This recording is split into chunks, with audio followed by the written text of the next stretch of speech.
evening, I'm Mike Yardley. Welcome to NewsMakers, where we debate the week's news through Canterbury eyes. It's a pleasure to introduce our panel, Community Board member Jamie Gough, from Chambers PR Tracey Chambers, and Health Board member, former Regional Councillor, possible Waimakariri mayoral aspirant, Kane. Thank you very much for joining us. Oh, thank you. Right. We are going to start on the M word, mayoralty, and we certainly have a humdinger race in line for Christchurch, with Jim Anderton finally declaring his hand. He will contest the mayoralty, and he will formally launch his bid on Mother's Day, which is all very nice and mumsy, isn't it? Is this going to be a great duel, Bob v Jim, Tracey?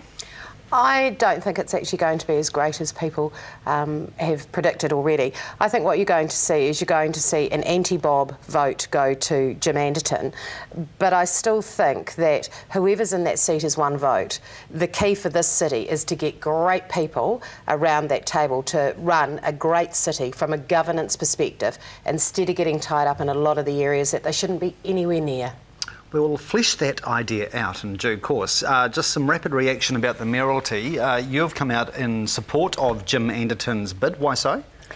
Oh, I rank Jim Anderton very well. He's been a politician that has left some great legacies in New Zealand in that context. I think he understands the city, and I think he understands the issues. And I'm really astounded that he's been seen as the past. I actually think that he's very much in the present. And I think Bob has underestimated how divisive his comments are and how out of touch he is with his community. Although, is it understandable that a first-term mayor, namely Bob Parker, is going to refer to the fact that this new challenger is a pretty battle-scarred old-time campaigner and arguably, in some people's eyes, yesterday's man? Battle-scarred. I actually think you need to have that resilience, you need to have that toughness, and I don't see that Bob Parker has that. I've talked about his veneer before. If you go up against Bob Parker, he comes out fighting or dissing you. Jim Anderton isn't like that. He's a real people person, and I think that he will bring a lot to the city about understanding the issues at here. And let's not forget that whoever takes this job inherits a great city, a really great city. And the trick going forward, or the challenge going forward, is to have some vision about where it's got to go. All right. Jamie, how formidable do you think the Anderton challenge poses? Yeah, it's an interesting one. I do agree with Tracey that it's the dynamics of the council are going to be what drives the city. The leadership aspect is an important one. I don't think there'd be many boards that would appoint a 73-year-old chairman to it, because you need a bit of oomph, you need a bit of go. Rubbish. That's rubbish. I just really think that... Have a look at it again. Yeah, exactly. Actually, how old is Dame Margaret, or is that a rude question? She's in the same age group. But the thing is, though, the Christchurch mayoralty shouldn't be a retirement package. And the two things that worry me about Jim, look, he's a lovely, lovely guy, and he's really competent. It worries me having too many politicians around there, because local government really isn't the place for it. I know that sounds like an oxymoron, but the less of them around there, the better. I think the fact that he's very, very, very, very left is a worry, and the fact that he's very, very, very old is a worry.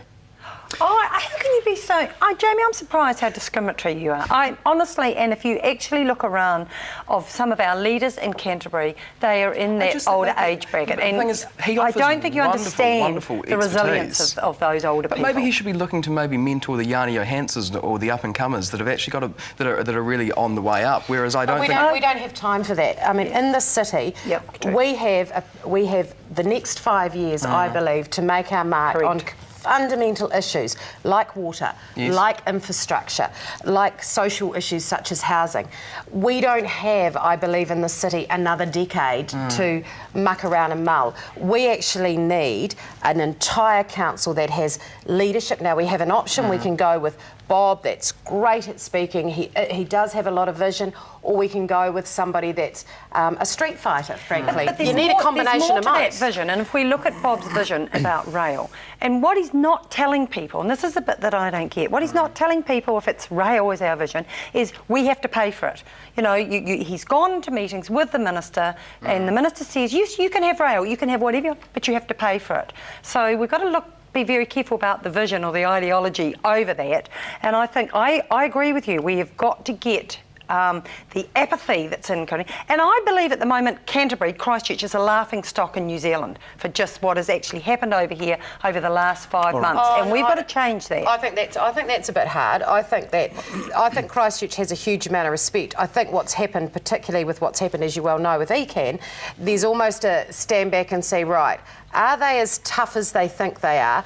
Can they actually pull together and make it happen, like we did with the Dean stand, all those types of things? We've got to actually show, we've almost got to talk the walk as well as walking the talk. Just to cover off a few other matters, first of all, Waimakariri, are you taking aim at that area? I've got it in my sight, but I'm doing a little bit of polling, and it's coming up with some very interesting results. Like what? Oh, well, one of the things, 90% of the people don't actually know who the present mayor is. And it would be fair to say that, you know, where I'm feeling at the moment, I've been feeling a little bit of a failure of what I've done, and whether perhaps I should exit out. But I'm a bit like Jamie. You need diverse people. You need the good, the bad and the ugly. Yeah, thing with you though, Joe, you've got that oomph and stuff though now, and I just wonder, and I do worry when I see people that might be petering out of that, that put themselves up for things like that. I find that a bit of a worry. I want to see you around the council table. I want to see young people like you who've got a business background, who don't have to be on council, but are all about building this city up. I want to see some young blood that have got good roots in here, who actually passionately love this city. That's what we need around that council table. If you were a betting man, Jamie, would you bet that you will stand? Oh dear. Yeah, it's a tricky one. What are your waters telling you at the moment? My waters are telling me at the moment, Mike, that there's a few people that that I have a lot of respect for that are urging me to do that and put my name in the hat for a council seat. And I fear I don't want to be in trouble with them if I let them down.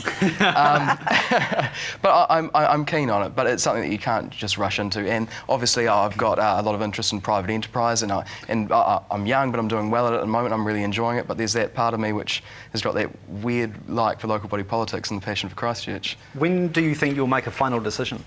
I think I better get onto it pretty quickly. Yeah, absolutely. By the way, just to cover off one other matter, the fact that we've got Liz Gordon, who has a rather estranged political relationship with Jim Anderton, about her. And possibly Sir Kerry Burke, maybe on a bit of an Utu quest. Is this actually Bob Parker's best hope, that the centre-left just tears itself apart? Absolutely. Couldn't have wished for anything better. Yeah, it's dumb. It's actually dumb. And I think that Jim and Liz will have to talk together, and I think to Sir Kerry Burke, you've had your day. The way I look at it, 3 strikes and you're out, you know? Rangiora of the West Coast and now ECAN. Time to actually have a look at what actually happened here. Do not be the spoiler. If it's going to be the 2-horse race, it's the 2-horse race. Very nice. And we'll keep an eye on Waimakariri developments from Camper Kane. Coming up, the Prime Minister home and away, and also the great mining debate. Do stay with us.